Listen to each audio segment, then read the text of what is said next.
आपल्यासोबत मंत्री आदिती तटकरे आहेत। काय सांगणार ताई, कालच्या तारखेमध्ये अर्थसंकल्प हा सादर झालेला आहे। सुशिक्षित, बेरोजगार, शेतकरी, महिला यांसाठी काय तरतूद करण्यात आलेली आहे, काय सांगणार?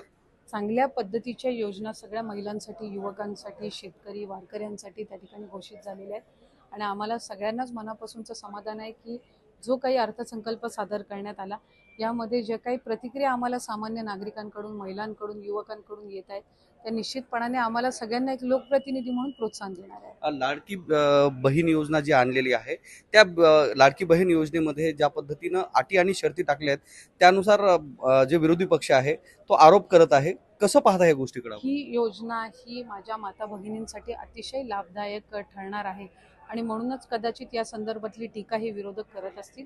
जो काही प्रतिसाद आम्हाला माता भगिनींकडून मिळत आहे 1 जुलैपासून त्याची नोंदणी आम्ही सुरू करत आहोत आणि आत्तापासूनच त्याच्या माहितीसाठीचे किंवा त्याच्या अधिकच्या संपर्कासाठीचे कॉल्स हे आम्हाला यायला सुरुवात झालेली आहे। याचा अर्थ असा की जे सामान्य नागरिक आहेत, ज्या सामान्य माझ्या माता भगिनी आहेत या योजनेच्या संदर्भात अतिशय आनंददायी आहेत, उत्सुक आहेत आणि नक्कीच उदंड असा प्रतिसाद या योजनेला ते देतील। या योजनेमध्ये निराधार आणि आपल्यासोबत होत्या आदिती तटकरे ज्यांनी कालचा जो अर्थसंकल्प सादर झाला आहे त्या अर्थसंकल्पासंदर्भात भाष्य केलंय।